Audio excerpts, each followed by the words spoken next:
अस्सलामु अलैकुम वरहमतुल्लाहि वबरकातुहू। इन्नल हम्दलिल्लाहि नहमदुहु व नस्तईनुहु व नस्तगफिरुह व नऊज़ु बिल्लाहि मिन शुरूरि अनफुसिना व मिन सय्यिआति अअमालिना। मन यहदिहिल्लाहु फला मुदिल्ल लहु व मन युद्लिलहु फला हादिय लहु। व अशहदु अन ला इलाहा इल्लल्लाहु वहदहु ला शरीक लहु व अशहदु अन्न मुहम्मदन अब्दुहु व रसूलुहु। अम्मा बअदु फ़इन्न ख़ैरल हदीस किताबुल्लाह व ख़ैरल हदी हदी मुहम्मदिन सल्लल्लाहु अलैहि वसल्लम व शर्रल उमूरि मुहदसातुहा फ़इन्न कुल्ल मुहदसतिन बिदअह व कुल्ल बिदअतिन ज़लालह व कुल्ल ज़लालतिन फ़िन्नार। अल्लाहुम्मा सल्लि अला मुहम्मदिन व अला आलि मुहम्मद कमा सल्लैता अला इब्राहीम व अला आलि इब्राहीम इन्नका हमीदुम मजीद। अल्लाहुम्मा बारिक अला मुहम्मदिन व अला आलि मुहम्मद कमा बारकता अला इब्राहीम व अला आलि इब्राहीम इन्नका हमीदुम मजीद। क़ाल अल्लाहु तआला फ़िल क़ुरआनिल मजीद फ़अऊज़ु बिल्लाहिस समीइल अलीम मिनश शैतानिर रजीम बिस्मिल्लाहिर रहमानिर रहीम। या अय्युहन नास इत्तक़ू रब्बकुमुल्लज़ी ख़लक़कुम मिन नफ़्सिन वाहिदा व ख़लक़ मिन्हा ज़ौजहा व बस्स मिन्हुमा रिजालन कसीरन व निसाअ वत्तक़ुल्लाह अल्लज़ी तसाअलून बिही वल अर्हाम इन्नल्लाह कान अलैकुम रक़ीबा। व क़ाल तआला फ़ी मक़ामिन आख़र फ़अऊज़ु बिल्लाहि मिनश शैतानिर रजीम बिस्मिल्लाहिर रहमानिर रहीम। क़ुल इन कुन्तुम तुहिब्बूनल्लाह फ़त्तबिऊनी युहब्बिबकुमुल्लाह।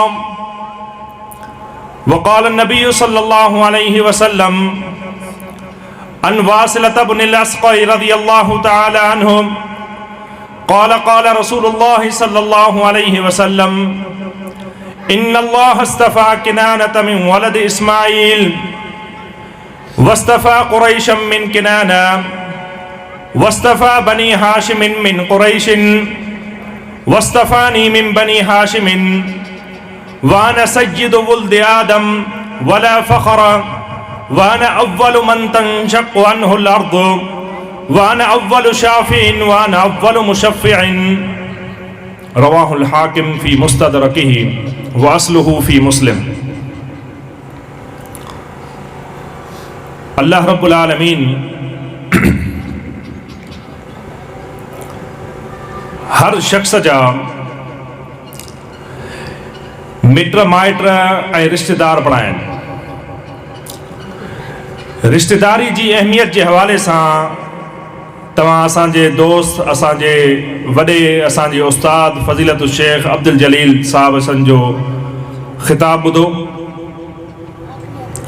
जंहिंसां मुंहिंजो उनवान अञा आसान थी वियो। असां सभिनी जा माइट असां सभिनी जा रिश्तेदार ऐं वरी हिक तरफ़ कायनात जे सरदार मुहम्मद रसूलुल्लाह सल्लल्लाहु अलैहि वसल्लम जा रिश्तेदार।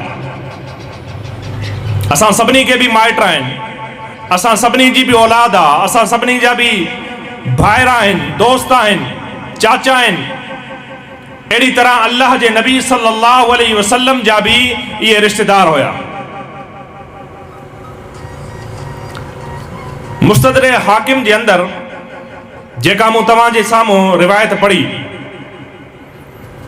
तव्हां सभिनी जे शायद इल्म में हुजे जद्दुल अंबिया सभिनी नबियुनि जो जेको ॾाॾो आहे उहो सैयदना इब्राहीम अलैहिस्सलातु वस्सलाम। इब्राहीम अलैहिस्सलातु वस्सलाम जा ॿ पुट इसहाक़ अलैहिस्सलाम ऐं इस्माईल अलैहिस्सलातु वस्सलाम।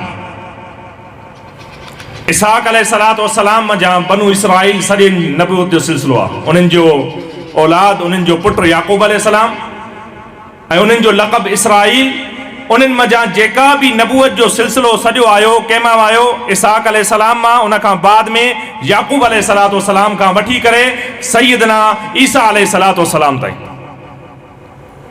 ॻाल्हि सम्झण जी आहे,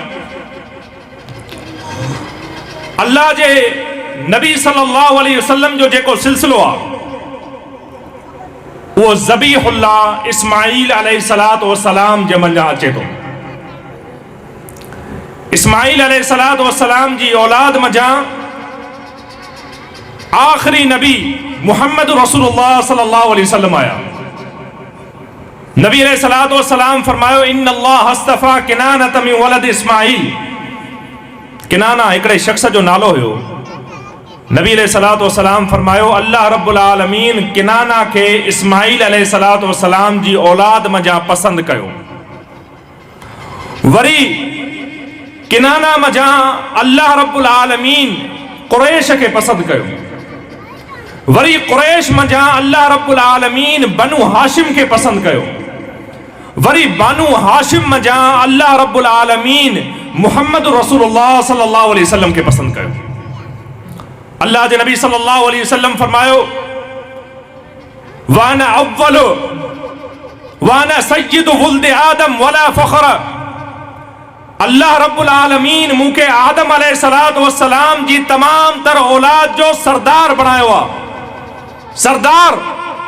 लेकिन फरमायो वला फख्र, मूं मुहम्मद सल्लल्लाहु अलैहि वसल्लम के इन ते फख्र न आहे। अॼु असां दुनिया जे अंदरि ॾिसूं था, हिकिड़े नंढे ॻोठ जो, नंढे शहर जो सरदार आहे, ॾाटो मथे लॻो पियो अथसि, मुंडी आसमान सां थी लॻेसि। सय्यिदु वुल्द आदम, पैगंबर अलैहिस्सलातु वस्सलाम फरमायो, आदम जी सॼी औलाद जो सरदार केरु आहे? मुहम्मद रसूलुल्लाह सल्लल्लाहु अलैहि वसल्लम। लेकिन फरमाइनि था वला फख्र, मूंखे कोई फख्र न आहे। वाना अव्वलु मन तनशक्कु अन्हुल अर्दु यौमल क़ियामह, ऐं मां उहो पहिरियों माण्हू आहियां जंहिंजी क़यामत वारे ॾींहुं सभ खां पहिरियां क़बर मां उथारियो वेंदो। वाना अव्वलु शाफ़िन व अव्वलु मुशफ़िन, ऐं क़यामत वारे ॾींहुं सभ खां पहिरीं सिफ़ारिश बि मुहम्मद सल्लल्लाहु अलैहि वसल्लम कंदा, ऐं सभ खां पहिरीं सिफ़ारिश क़बूल बि मुहम्मद रसूलुल्लाह सल्लल्लाहु अलैहि वसल्लम जी कई वेंदी। असांखे जेको मौज़ू ॾिनो वियो अहलुल बैत जो ॾिनो वियो। तव्हां चओ त साईं तव्हांखे अहलुल बैत जो मौज़ू ॾिनो वियो ऐं तव्हां शान मुस्तफ़ा था बयानु कयो। असल में तव्हांजी ज़हन साज़ी थो करणु चाहियां। असांजे मुआशिरे में जॾहिं बि अहले बैत जो लफ़्ज़ वरितो वेंदो आहे न, त असांजे ज़हन में सिर्फ़ु 4 माण्हू ईंदा आहिनि। असांजे ज़हन में सिर्फ़ु 4 माण्हू ईंदा आहिनि। सैयदना फातिमा रज़ियल्लाहु ताला अन्हा, सैयदना अली रज़ियल्लाहु ताला अन्हु, सैयदना हसन रज़ियल्लाहु ताला अन्हु, सैयदना हुसैन रज़ियल्लाहु ताला अन्हु। जॾहिं असां अहलुल बैत जो लफ़्ज़ ॿुधंदा आहियूं, सिर्फ़ु 4 माण्हू ईंदा आहिनि बस। सम्झण जी ॻाल्हि आहे। अहलुल बैत जी फज़ीलत जंहिं माण्हूअ जे करे आहे, या अहलुल बैत जंहिं माण्हूअ जा आहिनि, उहो केरु आहे? मुहम्मद रसूलुल्लाह सल्लल्लाहु अलैहि वसल्लम। उन्हनि जो ज़िक्र ई कोन्हे को। अल्लाह जे नबी सल्लल्लाहु अलैहि वसल्लम जो ॻाल्हि ई कोन्हे का। अल्लाह जे नबी सल्लल्लाहु अलैहि वसल्लम जो किथे बि ज़िक्र ई कोन्हे को।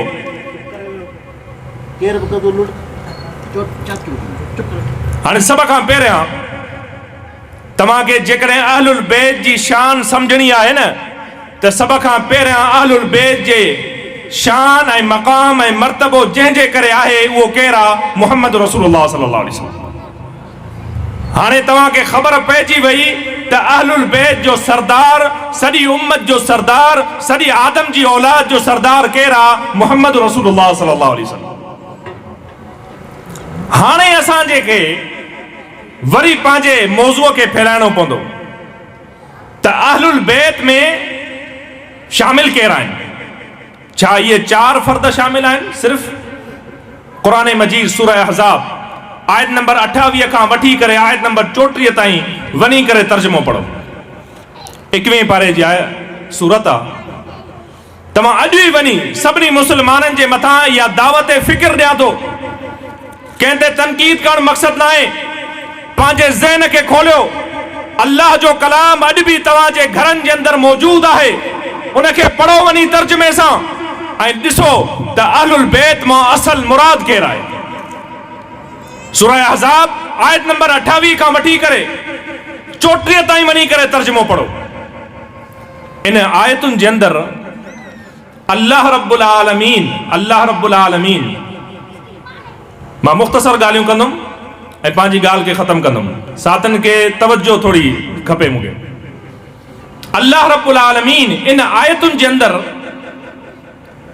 तक़रीबन मुंहिंजे नाक़िस इल्म जे मुताबिक़ 22 खां 23 ताईं 22 या 23 ज़मीरूं इस्तेमाल कयूं आहिनि।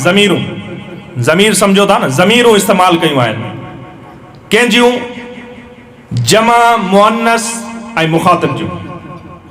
जमा मुअन्नस माना औरत ऐं मुखातिब माना जेके साम्हूं वेठल आहिनि। जमा मुअन्नस मुखातिब जूं अल्लाह रब्बुल आलमीन 22 खां 23 ज़मीरूं इस्तेमाल कयूं ऐं ख़िताब कंहिंखे कयो? अल्लाह रब्बुल आलमीन कायनात जे सरदार मुहम्मद रसूलुल्लाह सल्लल्लाहु अलैहि वसल्लम जी घर वारनि खे। छो त मुअन्नस त उहे आहिनि न, औरतूं त उहे आहिनि न। इन्हनि 22 खां 23 ज़मीरूं अल्लाह रब्बुल आलमीन इशारो कयो त अहलुल बैत में अल्लाह जे नबी सल्लल्लाहु अलैहि वसल्लम जूं घरवारियूं शामिल आहिनि। ऐं मां इहा ॻाल्हि पंहिंजे तरफ़ खां न कंदुमि। अहलुल हदीस जो स्टेज आहे, दलील को सवा ॻाल्हि न थींदी। तर्जुमाने क़ुरान मुफ़स्सिर क़ुरान अब्दुल्लाह इब्न अब्बास रज़ियल्लाहु तआला अन्हुमा फरमाइनि था अन्नहा नज़लत ख़ासतन फी अज़वाज नबी सल्लल्लाहु अलैहि वसल्लम। ये जेका आयतूं आहिनि इहे ख़ासि तौर ते मुहम्मद रसूलुल्लाह सल्लल्लाहु अलैहि वसल्लम जी घर वारनि जे बारे में नाज़िल थियूं आहिनि। मुहम्मद सल्लल्लाहु अलैहि वसल्लम जी घर वारनि जे बारे में नाज़िल थियूं। वरी ॿियो मुफ़स्सिर क़ुरान सैयदना इक्रिमा रहमहुल्लाह फरमाइनि था मन शाअ बाहलतुहु अन्नहा नज़लत फी अज़वाज नबी सल्लल्लाहु अलैहि वसल्लम। जेको शख्स चाहे अॼु बि मूंसां मुनाज़रो करे, मुबाहिलो करे, उन जे लाइ मां मुबाहिलो करण जे लाइ तयारु आहियां। ही जेके आयतूं आहिनि इहे मुहम्मद सल्लल्लाहु अलैहि वसल्लम जी घर वारनि जे बारे में नाज़िल थियूं आहिनि। शेखुल इस्लाम इमाम इब्न तैमिया रहमहुल्लाह पंहिंजी किताब मिनहाजुस सुन्नत नबविया फी नक़्सिल कलाम शिया वल क़दरिया जे अंदर फरमाइनि था इन्न हाज़िहिल आयतु तदुल्लु अला अन्नहुन्न फी अहल नबी सल्लल्लाहु अलैहि वसल्लम। ही जेके आयतूं आहिनि इहे आयतूं दलालत थियूं कनि त अल्लाह जे नबी सल्लल्लाहु अलैहि वसल्लम जूं घर वारियूं अहलुल बैत में शामिल आहिनि। हाणे इहा ॻाल्हि असांखे सम्झणु खपे त क़ुरान जी रूह सां अल्लाह जे नबी सल्लल्लाहु अलैहि वसल्लम जूं घर वारियूं अहलुल बैत में शामिल आहिनि। इन जे अंदरि कोई शक ऐं शुबो कोन्हे। आम मिसाल तव्हांखे ॾियां, दुनिया जे अंदरि कोई छड़ो माण्हू हुजे न असांजी सिंध में, उनखे VIP बंगलो हुजे पर घर में घर वारी न हुजेसि, उन घर खे घर न सॾिबो। उनखे तव्हां औताक चई सघो था, बैठक चई सघो था, ॿियो को नालो ॾेई सघो था, पर उन घर खे घर नथा सॾे सघो। जेसी ताईं घर वारी न आहे तेसी ताईं घर न आहे, घर मुकम्मल न आहे। अहिड़ी तरह अल्लाह जे नबी सल्लल्लाहु अलैहि वसल्लम जे अहले बैत में जेकॾहिं घर वारनि खे शामिल न कंदो त पोइ कोई शामिल आहे, पोइ त कोई बि न आहे। सैयदना बरा बिन आदिब रज़ियल्लाहु तआला अन्हु फरमाइनि था अल्लाह जे नबी सल्लल्लाहु अलैहि वसल्लम असांखे ही दुरूद भी सेखारियो। सही बुखारी जी रिवायत आहे अल्लाहुम्मा सल्लि अला मुहम्मदिन व अला अज़वाजिही व ज़ुर्रियतिही।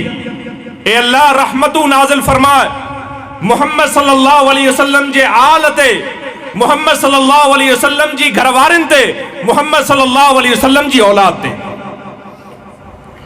अल्लाह जे नबी सल्लल्लाहु अलैहि वसल्लम जूं घर वारियूं अहलुल बैत जे अंदरि शामिल, उन जे अंदरि कोई शक ऐं शुबो न आहे।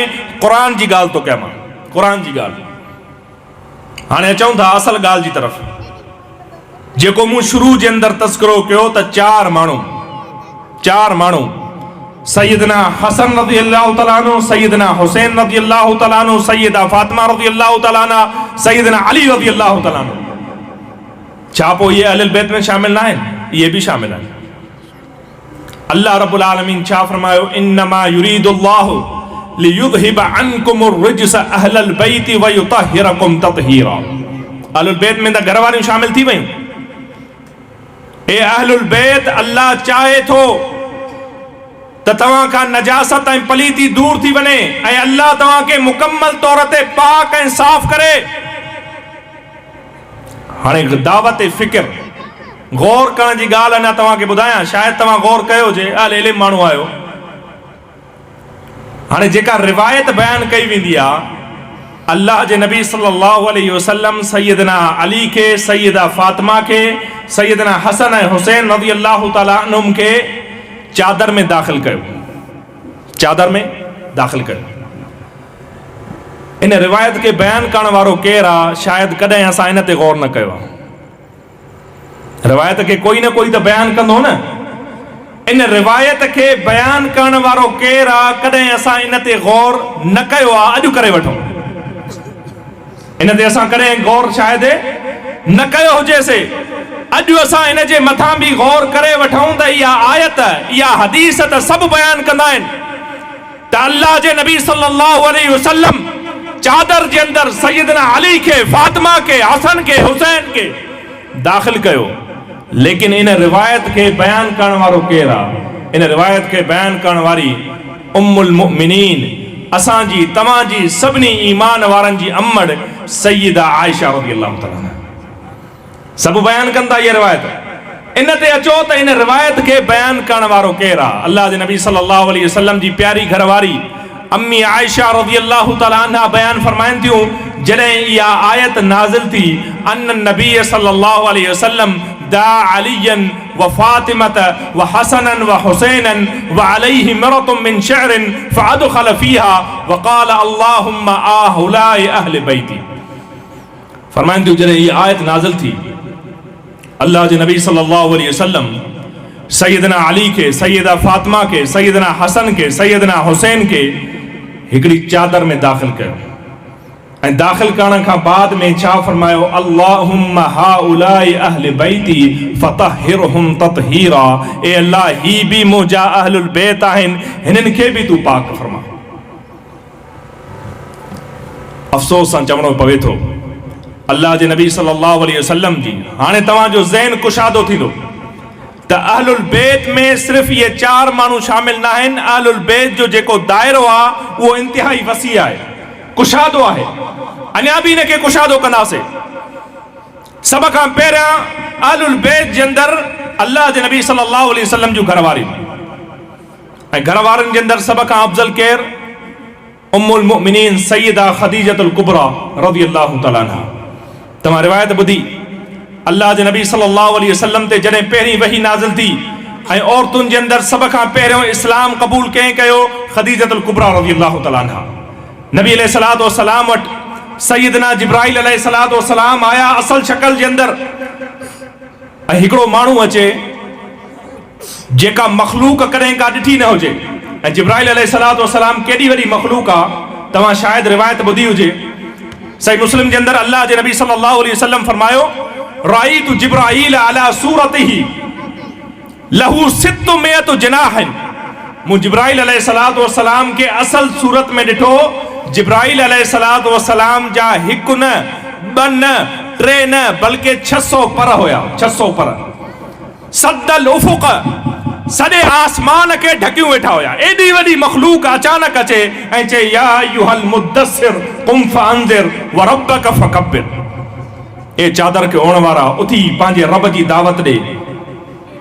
ऐं अल्लाह जे नबी सल्लल्लाहु अलैहि वसल्लम परेशानी जी हालत में सैयदा खदीजतुल कुबरा रज़ी अल्लाह तआला अन्हा वटि अचनि था ऐं चवनि था, ज़म्मिलूनी ज़म्मिलूनी फ़इन्नी ख़शीतु अला नफ़्सी। मूंखे चादर ओढ़ियो, मूंखे पंहिंजे नफ़्स जे मथां अॼु ख़दशो थी चुको आहे त किथे मां मुंहिंजी जान न हली वञे। सईदा छा फरमायो, फ़वल्लाहि ला युख़्ज़ीक अल्लाहु अबदा इन्नक लतसिलुर रहम व तक्सिबुल मादूमा व तक़रिज़ ज़ईफ़ा व तुईनु अला नवाइबिल हक़। ए अल्लाह जा नबी सल्लल्लाहु अलैहि वसल्लम, अल्लाह तव्हां खे कॾहिं बि ज़ाया न कंदो। तव्हां त इंसानियत जा ख़ैर ख़्वाह आहियो। तव्हां मेहमान जी मेहमान नवाज़ी कयो। जेको न कमाए सघे उनखे कमाए करे खारायो, ऐं जेको शख़्स पंहिंजे क़दमनि ते न बीठल हुजे उनखे कमाए करे ॾींदा आहियो। पहिरियां इस्लाम, पहिरियां तसल्लियूं ॾियण वारी केरु? सैयदा ख़दीजा रज़ियल्लाहु तआला अन्हा। ऐं हिते बीही करे वरी हिकिड़ो सवाल बि कयूं था।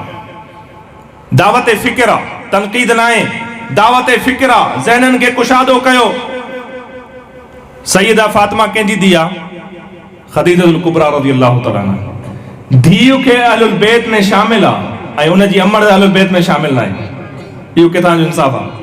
धीउ अहलुल बैत में शामिल आहे ऐं उनजी अमड़ जेको आहे अहलुल बैत में शामिल न आहे। इहो इंसाफ़ किथां जो आहे? अदालत किथां जी आहे? धीउ अहलुल बैत में इन जे करे शामिल आहे जो हुनजी अमड़ बि अहलुल बैत में शामिल आहे। अल्लाह जे नबी सल्लल्लाहु अलैहि वसल्लम जॾहिं गार जे अंदरि अल्लाह जी इबादत पिया कनि, सैयदना जिब्राइल अलैहिस्सलातु वस्सलाम अल्लाह जे नबी सल्लल्लाहु अलैहि वसल्लम वटि आया ऐं चयूं, हाज़िही ख़दीजत अततक माउ इनाउन फीह तआमुन फ़क़रा अलैहा अस्सलाम मिन्नी व मिनल्लाहि तआला व बश्शिरहा बिबैतिन फिल जन्नति मिन क़स्बिन ला नसफ़ फीहा वला ख़स्ब। ए अल्लाह जे नबी सल्लल्लाहु अलैहि वसल्लम, ही ख़दीजतुल कुबरा रज़ियल्लाहु तआला अन्हा तव्हां जे तरफ़ थांव खयूं अचनि थियूं। उन जे अंदरि खाधो आहे, उन जे अंदरि खाधो आहे। फ़क़रा अलैहा अस्सलाम मिन्नी व मिनल्लाहि तआला, इन्हनि खे जिब्राइल जे तरफ़ खां ऐं अल्लाह जे तरफ़ खां सलाम चइजो। जिब्राइल जे तरफ़ खां ऐं अल्लाह रब्बुल आलमीन जे तरफ़ खां सलाम चइजो। ऐं इन्हनि खे जन्नत में अहिड़े घर जी ख़ुश ख़बरी ॾिजो जेको घर मोतिन जो ठहियल आहे, जेको घर मोतिन जो ठहियल आहे, जंहिं घर जे अंदरि न को शोर हूंदो, न घर जे अंदरि न का थकावट हूंदी। अल्लाह जे नबी सल्लल्लाहु अलैहि वसल्लम फरमायो, इन अफ़ज़लु निसाए अहलिल जन्नह अर्बातुन। मुस्नद अहमद जी रिवायत। जन्नत जी औरतुनि मंझां अफ़ज़ल तरीन औरतूं चार आहिनि। जन्नत में तो औरतूं अफ़ज़ल ई हूंदियूं न जेके वेंदियूं, पर उन्हनि अफ़ज़ल तरीन औरतुनि मंझां जेके अफ़ज़ल तरीन औरतूं आहिनि उहे चार आहिनि। ख़दीजा तो बिन्त ख़ुवैलिद, ख़दीजा रज़ियल्लाहु तआला अन्हा, व फ़ातिमा तो बिन्त मुहम्मद सल्लल्लाहु अलैहि वसल्लम, ऐं फ़ातिमा रज़ियल्लाहु तआला अन्हा, व मरियम बिन्त इमरान, ऐं सैयदा मरियम अलैहिस्सलातु वस्सलाम, व आसिया तो इमरात फ़िरऔन, ऐं आसिया जेका फ़िरौन जी घरवारी हुई। मुस्नद अहमद जी रिवायत, मोहम्मद रसूलुल्लाह सल्लल्लाहु अलैहि वसल्लम फरमायो, जन्नत जी औरतुनि में सभ खां अफ़ज़ल तरीन जेके औरतूं आहिनि उहे इहे चार आहिनि। सैयदा आयशा रज़ियल्लाहु तआला अन्हा फरमाइनि थियूं, अल्लाह जे नबी सल्लल्लाहु अलैहि वसल्लम जी मूंसां बेहद मोहब्बत, बेहद प्यार, लेकिन जॾहिं ख़दीजा रज़ियल्लाहु तआला अन्हा जो ज़िक्र ईंदो हुयो मूंखे ईअं लॻंदो हो ॼण मुंहिंजो मक़ाम घटि आहे। ऐं पैगम्बर अलैहिस्सलातु वस्सलाम फरमायो, अन्नहा कानत कानत व अन्नहु वुलिद ली।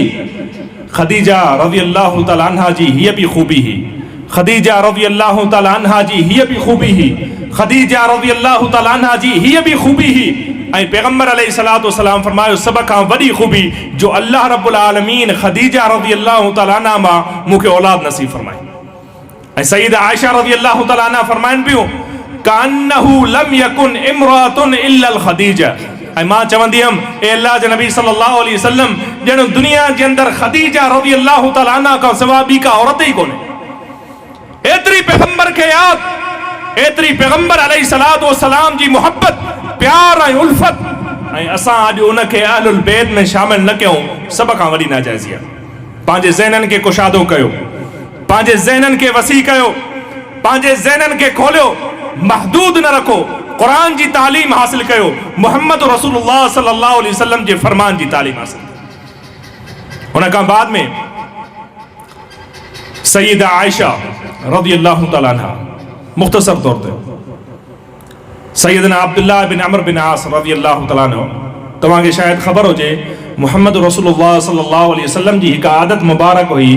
अल्लाह जे नबी सल्लल्लाहु अलैहि वसल्लम हर शख्स सां एतिरी मोहब्बत कंदा हुया जो हर शख्स सम्झंदो हुयो त नबी अलैहिस्सलातु वस्सलाम सभ खां वधीक प्यार मूंसां कंदा आहिनि, सभ खां वधीक प्यार मूंसां कंदा आहिनि। ऐं अॼु इहा असांजी ज़िम्मेदारी आहे, जेके बि ॻोठ जा शहर जा वॾा आहिनि, सरबराह आहिनि या जमात जा वॾा सरबराह आहिनि, उहे हर हिकु जमायतीअ खे एतिरी अहमियत ॾियनि जो सभिनी खे लॻे त मां बि साईं जो महबूब आहियां।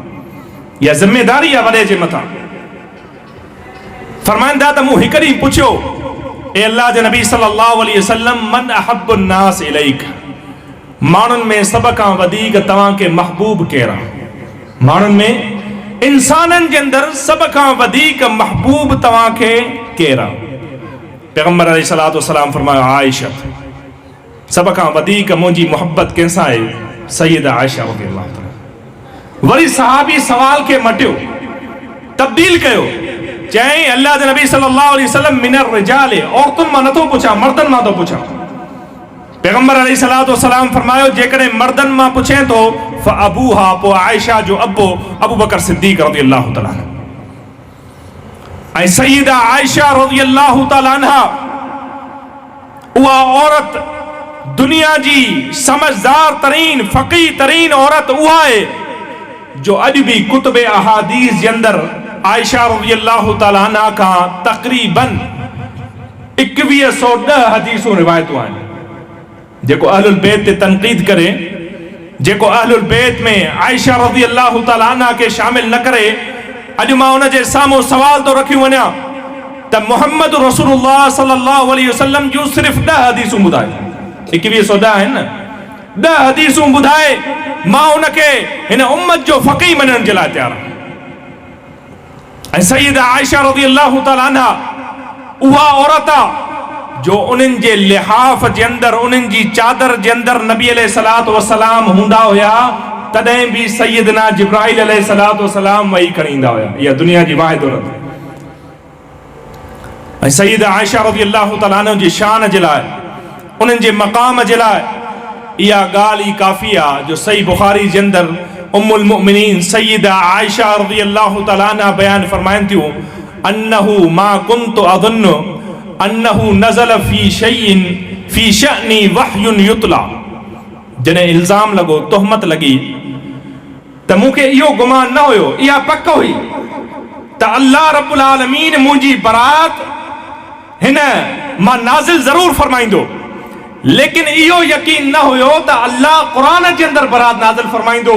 जेसी ताईं दुनिया आहे, जेको मुस्लमान क़ुरान पढ़ंदो उनखे ज़रूर पढ़णो पवंदो त सैयदा आयशा रज़ियल्लाहु ताला अन्हा जे मथां इल्ज़ाम लॻाइण वारा मुनाफ़िक़ हुया, उन्हनि इल्ज़ामनि जी काई सच्चाई न हुई। जेको बि अहलुल ईमान आहे, जेको बि मुस्लमान आहे, जेको बि क़ुरान पढ़ण वारो आहे, उहो क़यामत ताईं उम्मुल मोमिनीन आयशा रज़ियल्लाहु ताला अन्हा जी बरात खे पढ़ंदो रहंदो। ऐं सैयदा आयशा रज़ियल्लाहु ताला अन्हा फरमाइनि थियूं, जमा अल्लाहु रीक़ी व रीक़हु, अल्लाह रब्बुल आलमीन जॾहिं कायनात जो सरदार मुहम्मद रसूलुल्लाह सल्लल्लाहु अलैहि वसल्लम हिन दुनिया फ़ानी मां रुख़सत थी करे वञण वारा हुया, त अल्लाह रब्बुल आलमीन मुंहिंजे लुआब खे ऐं पैगम्बर जे लुआब खे बि मिलायो। मुंहिंजे लुआब खे ऐं पैगम्बर जे लुआब खे बि अल्लाह रब्बुल आलमीन मिलायो। कीअं? फरमाइनि था, अब्दुर्रहमान बिन अबी बकर कमरे में दाख़िल थिया, वफ़ी यदिही सिवाकुन, उन्हनि जे हथ में मिसवाक हुयो। नबी अलैहिस्सलातु वस्सलाम के मिसवाक सां मोहब्बत हुई। पैगम्बर अलैहिस्सलातु वस्सलाम हालत बीमारी में मिसवाक जी तरफ ॾिठो। अल्लाह जे नबी सल्लल्लाहु अलैहि वसल्लम जी प्यारी घरवारी पैगम्बर जी चाहत खे समझी वई, मोहब्बत एतिरी हुई न। ऐं इहो हर घरवारी जे मथां लाज़िम आहे त पंहिंजे घरवारे जी तबीयत खे, सिचुएशन खे, कंडीशन खे, उन्हनि जी चाहत खे सम्झणु खपे। घरवारी जे मथां बि लाज़िम आहे ऐं मुड़ुस जे मथां बि लाज़िम आहे। सैयदा आयशा रज़ियल्लाहु ताला अन्हा समझी वयूं त मुहम्मद रसूलुल्लाह सल्लल्लाहु अलैहि वसल्लम मिसवाक करणु था चाहिनि। फरमाइनि तूं मूं पंहिंजे वात जे अंदरि उन मिसवाक खे नरम कयो ऐं पोइ मुहम्मद रसूलुल्लाह सल्लल्लाहु अलैहि वसल्लम खे। अल्लाह रब्बुल आलमीन हिन दुनिया फ़ानी मां रुख़सत थींदे नबी अलैहिस्सलातु वस्सलाम जे लुआब खे ऐं मुंहिंजे लुआब खे जमा फरमायो। जॾहिं नबी अलैहिस्सलातु वस्सलाम जूं तव्हांखे ख़बर आहे त पैगम्बर अलैहिस्सलातु वस्सलाम जूं वारियूं ठहियल हुयूं, 11 घर वारियूं सभिनी वटि वारियूं हुयूं। ऐं नबी अलैहिस्सलातु वस्सलाम पुछंदा हुया अईन अना गदन, सुभाणे मुंहिंजी कंहिं वटि वारी आहे। ऐं उम्महातुल मुमिनीन जे शान तां क़ुर्बान वञा, सभु सम्झी वयूं युरीद यौम आयशा, अल्लाह जो नबी सल्लल्लाहु अलैहि वसल्लम सईदा आयशा वटि रहणु चाहिनि था। फवहबत लहू, सभिनी इहा इजाज़त ॾेई छॾी त नबी अलैहिस्सलातु वस्सलाम भले चाहिनि त सईदा आयशा रज़ियल्लाहु तआला अन्हा जे घर में वञी करे रही सघनि। ऐं क़यामत ताईं अल्लाह रब्बुल आलमीन मुहम्मद रसूलुल्लाह सल्लल्लाहु अलैहि वसल्लम के अॼु ॾींहं ताईं जिते नबी अलैहिस्सलातु वस्सलाम जी क़बर मुबारक आहे उहो सईदा आयशा रज़ियल्लाहु तआला अन्हा जो दरअसल उजरो आहे। त अहलुल बैत जे अंदरि सभ खां पहिरीं जेको शामिल आहे उहो केरु आहे? काइनात जो सरदार मुहम्मद रसूलुल्लाह सल्लल्लाहु अलैहि वसल्लम आहे, जिन जे करे अहलुल बैत आहे। इहा ॻाल्हि सम्झण जी आहे। असांजे अंदरि 4 माण्हू ज़िक्र कया वेंदा आहिनि, पर पंहिंजे ज़हन खे मां बार बार चवां थो कुशादो कयो, वसी कयो। उन खां बाद में अल्लाह जे नबी सल्लल्लाहु अलैहि वसल्लम जे अहलुल बैत में नबी अलैहिस्सलातु वस्सलाम जूं घर वारियूं शामिल आहिनि। हाणे अचूं था उन ॻाल्हि जी तरफ़। मूं इन ॻाल्हि जी वज़ाहत बि करे छॾी त जेका हदीस बयानु कई वेंदी आहे त नबी अलैहिस्सलातु वस्सलाम चादर जे अंदरि सैयदना अली खे, फातिमा खे, हसन ऐं हुसैन रज़ियल्लाहु तआला अन्हुम खे शामिल कयो। इन रिवायत खे बयानु करण वारी राविया केरु? सैयदा आयशा रज़ियल्लाहु तआला। सैयदा आयशा रज़ियल्लाहु तआला अन्हा। इहो सबक़ यादि कयो। इन रिवायत खे जॾहिं बि कोई शख़्स बयानु करे उनखे चओसि त इहा रिवायत बयानु कंहिं कई? उम्मुल मुमिनीन सैयदा आयशा रज़ियल्लाहु तआला अन्हा। ऐं उन खां बाद में सैयदा फातिमा रज़ियल्लाहु तआला अन्हा जे मक़ाम खां जेको इनकार करे उन शख़्स जो ईमान मुकम्मल न आहे। ऐं सैयदा फातिमा रज़ियल्लाहु तआला अन्हा जो मक़ाम बयानु करण वारी बि केरु? उम्मुल मुमिनीन सैयदा आयशा रज़ियल्लाहु। दावत फ़िक्र आहे, तनक़ीद न आहे, दावत फ़िक्र तो ॾेई वञा त सैयदा फातिमा रज़ियल्लाहु तआला अन्हा जो जेको मक़ाम बयानु कयो वेंदो आहे उन मक़ाम जी जेका रिवायत आहे उनखे बयानु करण वारी बि केरु? उम्मुल मुमिनीन सैयदा आयशा रज़ियल्लाहु तआला। अल्लाह जे नबी सल्लल्लाहु अलैहि वसल्लम हालत बीमारी में आहिनि। मशहूर रिवायत आहे नबी अलैहिस्सलातु वस्सलाम हिकु भेरो सैयदा फातिमा रज़ियल्लाहु तआला अन्हा जे कन में कुझु ॻाल्हायो, फबकत। सैयदा फातिमा रज़ियल्लाहु तआला अन्हा रोई ॾिनो। वरी ॿीहर ॻाल्हायो कुझु कन में, फज़हिकत। वरी सैयदा फातिमा रज़ियल्लाहु तआला अन्हा खिली ॾिनो। अल्लाह जे नबी सल्लल्लाहु अलैहि वसल्लम जी वफ़ात खां बाद में, अल्लाह जे नबी सल्लल्लाहु अलैहि वसल्लम जी वफ़ात खां बाद में सैयदा आयशा रज़ियल्लाहु तआला अन्हा पुछो, ऐं सही बुखारी जा लफ़्ज़ छा पुछो? फरमायो अज़मतु अलैकि बिमाली अलैकि मिनल हक़। ए फातिमा रज़ियल्लाहु तआला अन्हा, मां तोखे उन हक़ जो, लफ़्ज़ क़ाबिल गौर आहिनि।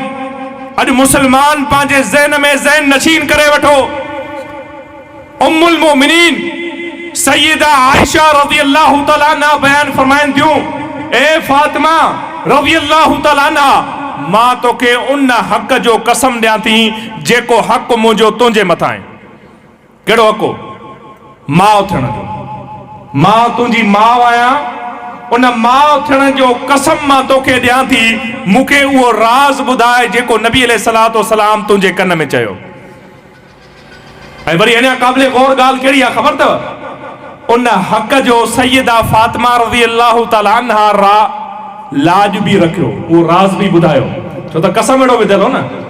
उन हक़ जो, उन कसम जो लाज बि रखियो कंहिं? सैयदा फातिमा रज़ियल्लाहु तआला अन्हा लाज बि रखियो। वरना पैगंबर अलैहिस्सलातु वस्सलाम जो राज़ ॿुधाइण जहिड़ो न हुयो। पर पुछण वारी केरु हुई? वालिदा उम्मुल मुमिनीन सैयदा आयशा रज़ियल्लाहु तआला अन्हा। फरमाइनि थियूं जॾहिं अल्लाह जे नबी सल्लल्लाहु अलैहि वसल्लम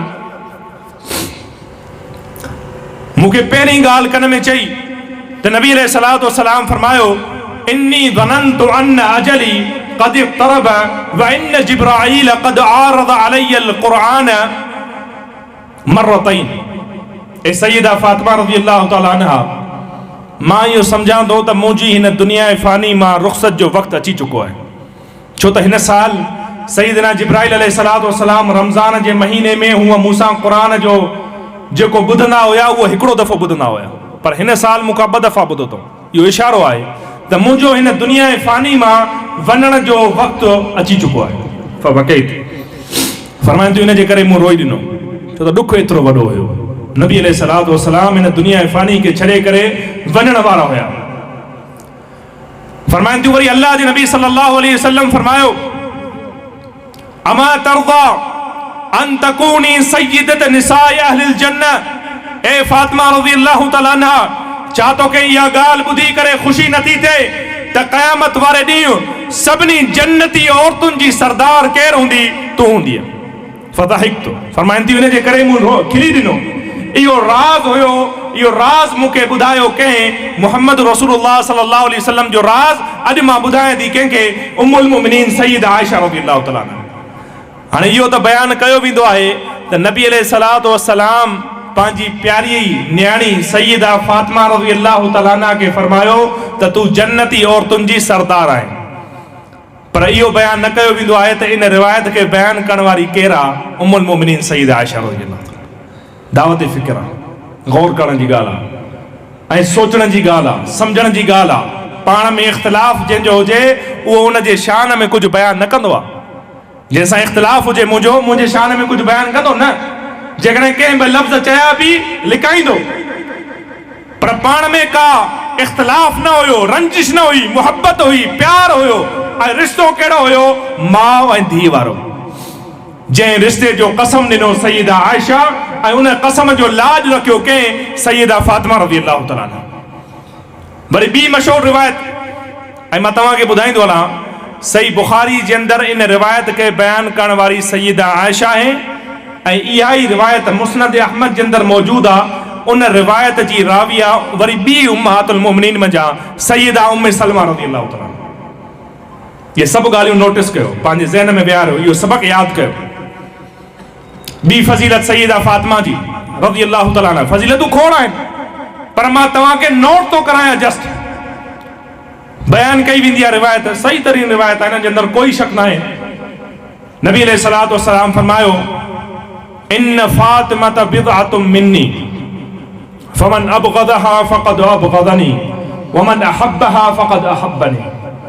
फातिमा रज़ियल्लाहु तआला अन्हा मुंहिंजे जिगर जो टुकड़ो आहे। फातिमा रज़ियल्लाहु तआला अन्हा मुंहिंजे जिगर जो टुकड़ो आहे। जंहिं फातिमा रज़ियल्लाहु तआला अन्हा सां मुहबत कई, उन मुहम्मद रसूलुल्लाह सल्लल्लाहु अलैहि वसल्लम सां मुहबत कई। जंहिं फातिमा रज़ियल्लाहु तआला अन्हा सां बुग़्ज़ रखियो, ॼण उन शख़्स मुहम्मद रसूलुल्लाह सल्लल्लाहु अलैहि वसल्लम सां बुग़्ज़ रखियो। इहा रिवायत बि ॿुधी आहे न सभिनी। हाणे अॼु वञी इहा रिवायत कढी करे इन रिवायत जो बि राविया वञी करे ॾिसो सय्यदा आयशा रज़ियल्लाहु तआला। इहा दावत फ़िक्र आहे, सोचण जी ॻाल्हि आहे, सम्झण जी ॻाल्हि आहे। जंहिंसां मुंहिंजो इख़्तिलाफ़ हुजे उहो मुंहिंजे शान में कुझु बयानु न कजो। ऐं उहा चादर वारी रिवायत बि उनखे बयानु करण वारी बि केरु? सय्यदा आयशा। सय्यदा फातिमा रज़ियल्लाहु तआला अन्हा जन्नती औरतुनि जी सरदार आहे। इन रिवायत खे बयानु करण वारी केरु? सय्यदा आयशा। सय्यदा फातिमा रज़ियल्लाहु तआला अन्हा मुहम्मद रसूलुल्लाह सल्लल्लाहु अलैहि वसल्लम जे जिगर जो टुकड़ो आहे। इन रिवायत खे बयानु करण वारी केरु? सय्यदा आयशा रज़ियल्लाहु तआला अन्हा। सय्यदना अली रज़ियल्लाहु तआला अन्हु जी शान मां केरु वाक़िफ़ न आहे। अल्लाह जे नबी सल्लल्लाहु अलैहि वसल्लम ख़ैबर वारे ॾींहुं फरमायो, ला उतियन रायत गदन रजुलन युहिब्बुल्लाह व रसूलहु व युहिब्बुहुल्लाह व रसूलुहु। सुभाणे मां अहिड़े माण्हूअ खे झंडो ॾींदुमि जेको अल्लाह सां मुहबत कंदो आहे, अल्लाह जे रसूल सां मुहबत कंदो आहे। अॼु तव्हां कंहिं माण्हू जे बारे में गवाही ॾेई सघो था त हीउ अल्लाह सां मुहबत कंदो आहे, रसूल सां मुहबत कंदो आहे? न। अल हुक्मु अला ज़ाहिर वल्लाहु यअलमु सराइर। ऐं फरमायो सिर्फ़ एतिरे ताईं बस न आहे, अल्लाह भी उन सां मुहब्बत तो करे, अल्लाह जो रसूल सल्लल्लाहु अलैहि वसल्लम भी उन सां मुहब्बत तो करे। ऐं वरी ॿी ख़ुशख़बरी, यफ्तहुल्लाहु अला यदैहि, सुभाणे ख़ैबर जो किलो अल्लाह उन जे हथनि ते फतह भी कंदो। अमीरुल मोमिनीन सैयदना उमर बिन ख़त्ताब रज़ियल्लाहु तआला अन्हु फरमाइन था, मा ग़िब्तुल इमारत इल्ला यौमइज़िन, मुझे दिल में कॾहिं इमारत जो उहदे जी तलब ऐं ख़्वाहिश न आई, लेकिन इन ॾींहुं मुंहिंजी बि चाहत हुई त इहो उहदो मूंखे मिले। छो त सर्टिफिकेट जेको हुयो न, जेका गवाही ॾिनल हुई, उहा तमामु वॾी हुई त अल्लाह सां मोहब्बत अथसि, रसूल सां मोहब्बत अथसि, अल्लाह जी उन सां मोहब्बत आहे, रसूल सल्लल्लाहु अलैहि वसल्लम जी उन सां मोहब्बत आहे। अल्लाह जे नबी सल्लल्लाहु अलैहि वसल्लम सुबुह थियो, सभिनी सहाबा खां पुछो, आइन अली इब्न अबी तालिब, सैयदना अली बिन अबी तालिब रज़ियल्लाहु तआला अन्हु किथे आहे?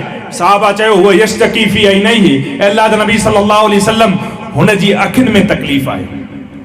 अल्लाह जे नबी सल्लल्लाहु अलैहि वसल्लम फरमायो, वठी अचोसि। फबसक़ फी ऐनैहि कअल्लम लम यकुन बिही वजउन, मुहम्मद रसूलुल्लाह सल्लल्लाहु अलैहि वसल्लम पंहिंजो लुआ मुबारक सैयदना अली रज़ियल्लाहु तआला अन्हु जी अखियुनि में विधो, अखियूं ईअं दुरुस्त थी वयूं ॼणो अखियुनि जे अंदरि कॾहिं का बीमारी हुई कान। सैयदना हसन ऐं हुसैन रज़ियल्लाहु तआला अन्हुमा जे शान मां केर ना वाक़िफ़ आहे। नबी अलैहिस्सलातु वस्सलाम फरमायो, अल हसन वल हुसैन सय्यदा शबाब अहलिल जन्नह, हसन ऐं हुसैन रज़ियल्लाहु तआला अन्हुमा जन्नत जे अंदरि जेके भी नौजवान आहिनि उन्हनि जा सरदार आहिनि। सही बुखारी जे अंदरि अल्लाह जे नबी सल्लल्लाहु अलैहि वसल्लम जी वफ़ात खां बाद में सैयदना अबू बकर सिद्दीक़ रज़ियल्लाहु तआला अन्हु टेपारीअ जी नमाज, विची नमाज, असर जी नमाज पढ़ी करे ॿाहिरि निकिता, गॾु कंहिंसां आहिनि, पंहिंजे यार, पंहिंजे दोस्त सैयदना अली सां।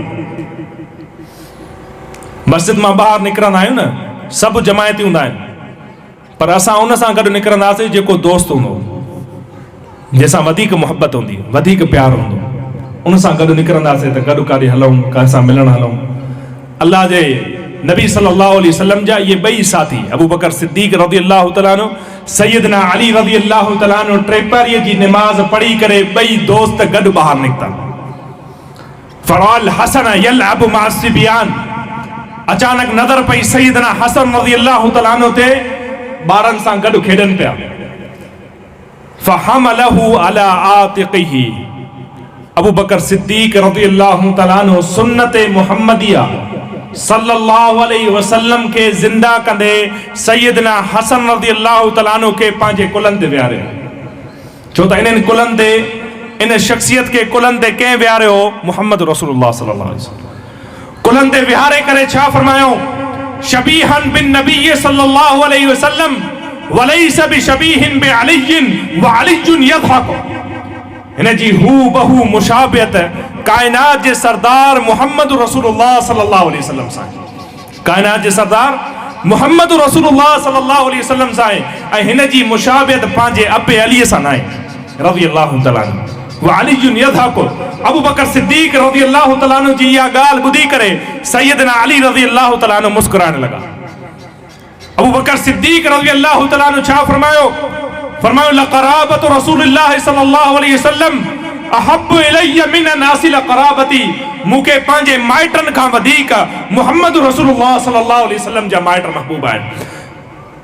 उरक़ुबू मुहम्मदन सल्लल्लाहु अलैहि वसल्लम फी अहलि बैतिही, फरमायो, ए साथियों, ए मुसलमानों, अल्लाह जे नबी सल्लल्लाहु अलैहि वसल्लम जे खां बाद में अल्लाह जे नबी सल्लल्लाहु अलैहि वसल्लम जे अहलुल बैत जो ख्याल रखजो।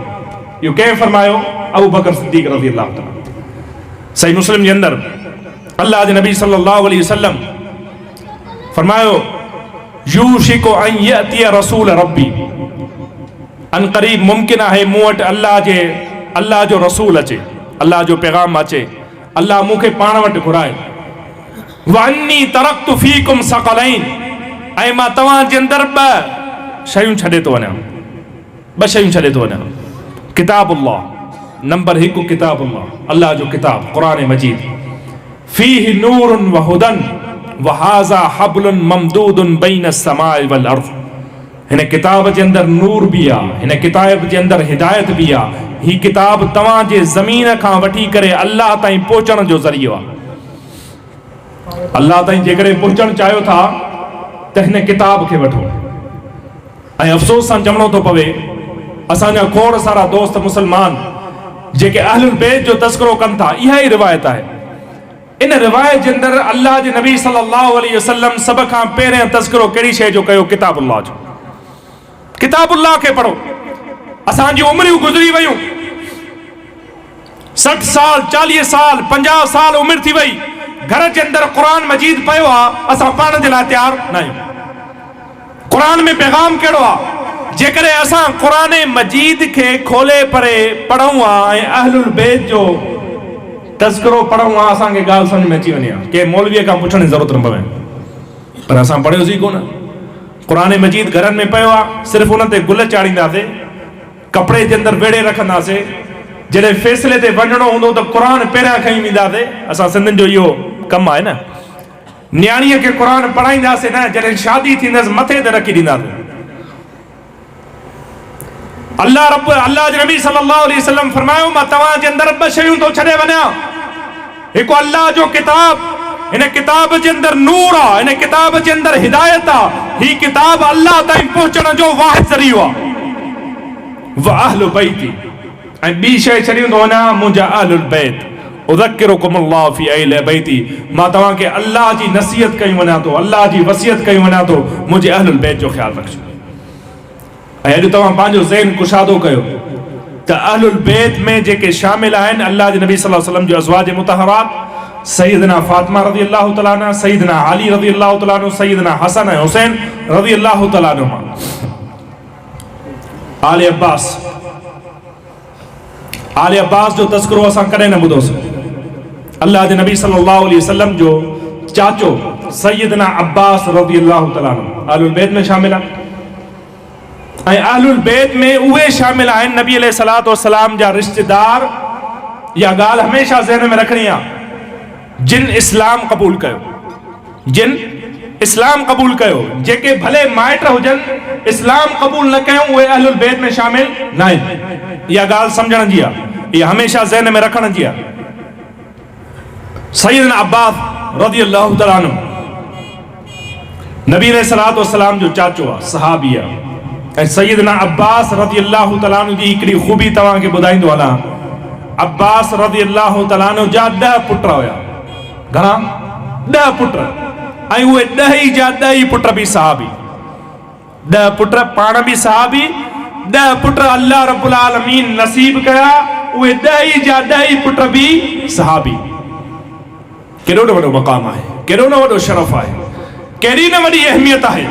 ऐं उन्हनि पुटनि मज़ा सैयदना अब्दुल्लाह बिन अब्बास रज़ी अल्लाह तआला अन्हु, उन्हनि जो तज़किरो बि कयो। अहलुल बैत जे अंदरि उन्हनि जो तज़किरो बि कयो।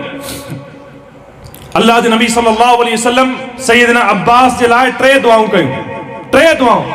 पहिरीं दुआ, अल्लाहुम्मा अल्लिमहुल हिक्मा मर्रतैन, ए अल्लाह हिन अब्दुल्लाह खे हिकमत जी तालीम ॾिजाए, हिकमत जी, समझ जी, फहम जी। ॿी दुआ, अल्लाहुम्मा अल्लिमहुल क़ुरान, ए अल्लाह हिन खे क़ुरान जी तालीम ॾिजाए। ऐं अॼु बि दुनिया जे अंदरि मुफ़स्सिर क़ुरान, तर्जुमान क़ुरान जेका शख़्सियत आहे, उहो सैयदना अब्दुल्लाह बिन अब्बास रज़ी अल्लाह तआला अन्हु। फरमाइंदा अन नबी सल्लल्लाहु अलैहि वसल्लम दख़लल ख़ला फवज़अतु लहू वुज़ूअन फ़क़ाल अल्लाहुम्मा फ़क़्हिहु फ़िद्दीन। अल्लाह जे नबी सल्लल्लाहु अलैहि वसल्लम बैतुल ख़ला में दाख़िल थिया, ख़ादिम हुया, बैतुल ख़ला में दाख़िल थिया। मां नबी अलैहिस्सलातु वस्सलाम जे लाइ वुज़ू जो पाणी रखियो। फ़क़ाल मन वदा हाज़ा, नबी अलैहिस्सलातु वस्सलाम निकिता ऐं चयूं ही कंहिं रखियो आहे? फरमाए मूं रखियो आहे। चए अल्लाह जे नबी सल्लल्लाहु अलैहि वसल्लम वरी दुआ फरमाई, अल्लाहुम्मा फ़क़्हिहु फ़िद्दीन, ए अल्लाह हिन खे दीन जी फ़क़ाहत ऐं सम्झ अता फरमाए। अहलुल बैत जे अंदरि तज़किरो कयो वञे सैयदना अब्बास जो, सैयदना अब्बास रज़ी अल्लाह तआला अन्हु जे 10 पुटनि जो। ज़हन खे वसी कयो। आले जाफ़र, वकान जाफ़र युहिब्बुल मसाकीन व युकन्ना बिअबल मसाकीन यजलिसु इलैहिम व युहद्दिसुहुम व युहद्दिसूनहु। सैयदना जाफ़र रज़ियल्लाहु तआला अन्हु जे बारे में अचे थो त उन्हनि जी कुनियत ई अबुल मिस्कीन, मिस्कीननि जो अबो। छाजे करे त हू मिस्कीननि सां वेहणु पसंदि फरमाईंदा हुया, मिस्कीननि सां ॻाल्हियूं करणु पसंदि फरमाईंदा हुया। उन जॾहिं शहीद थी विया, अल्लाह रब्बुल आलमीन पैगंबर अलैहिस्सलातु वस्सलाम खे फरमायो ऐं नबी अलैहिस्सलातु वस्सलाम उन्हनि जे पुट सैयदना अब्दुल्लाह खे फरमायो, राईतु जाफ़रन यतीरु फिल जन्नति हैसु शा। मूं जाफ़र रज़ी अल्लाह तआला अन्हु के जन्नत में ॾिठो, अल्लाह रब्बुल आलमीन उन्हनि खे पर अता कया आहिनि, जन्नत में जिते चाहिनि वञी सघनि था। अहलुल बैत जे अंदरि तज़किरो कयो वञे आले अब्बास जो, आले जाफ़र जो। ऐं सभ खां वॾी जेका कमी ऐं कोताही आहे, अहलुल बैत जे अंदरि मुहम्मद रसूलुल्लाह सल्लल्लाहु अलैहि वसल्लम जे पुट सैयदना इब्राहीम रज़ी अल्लाह तआला अन्हु जो तज़किरो न कयो वेंदो आहे। उन्हनि जी बि फज़ीलत आहे। जॾहिं फ़ौत थी विया, खीर पीअण वारी अञा उमिरि हुई, नबी अलैहिस्सलातु वस्सलाम फरमायो इन्न लहू मुर्दिअन फिल जन्नह, जन्नत जे अंदरि अल्लाह रब्बुल आलमीन हिन जे लाइ हिकिड़ी औरत मुक़रर कई आहे जेका हिन खे खीर पीआरींदी। छो नथो तज़किरो कयो वञे अहलुल बैत जे अंदरि पैगंबर अलैहिस्सलातु वस्सलाम जे पुटनि जो? ऐं छो नथो तज़किरो कयो वञे नबी अलैहिस्सलातु वस्सलाम जे भाउ, नबी अलैहिस्सलातु वस्सलाम जे चाचे, नबी अलैहिस्सलातु वस्सलाम जे दोस्त सय्यदुश शुहदा सैयदना हमजा रज़ियल्लाहु तआला अन्हु? पैगंबर अलैहिस्सलातु वस्सलाम फरमायो सय्यदुश शुहदा हमजा, तो सभिनी शहीदनि जो सरदार सैयदना हमजा रज़ियल्लाहु तआला अन्हु आहे। अहलुल बैत जो मौज़ू हिकु तमामु वसी आहे। सभ खां पहिरियां मुख़्तसर ॻाल्हि इहा आहे, अहलुल बैत जे अंदरि अल्लाह जे नबी सल्लल्लाहु अलैहि वसल्लम जूं घरवारियूं शामिल आहिनि, उन्हनि जी सीरत खे पढ़ो। अहलुल बैत जे अंदरि पैगंबर अलैहिस्सलातु वस्सलाम जी सभई औलाद, चारई न्याणियूं, टई पुट शामिल आहिनि, उन्हनि जी फज़ीलत खे, मक़ाम खे, मर्तबे खे सम्झो। अहलुल बैत जे अंदरि आले जाफ़र शामिल आहे, अहलुल बैत जे अंदरि आले अब्बास शामिल आहे। इन्हनि जी सीरत खे पढ़ो, इन्हनि जी फज़ीलत खे पढ़ो। ऐं अल्लाह रब्बुल आलमीन खां दुआ आहे, अल्लाह रब्बुल आलमीन सभिनी मुस्लमाननि खे अहलुल बैत जी सीरत खे सम्झणु, अहलुल बैत सां मुहबत करणु, प्यार करणु ऐं उल्फत करण जी तौफ़ीक़ अता फ़रमाए। व आख़िरु दअवाना अनिल हम्दुलिल्लाहि।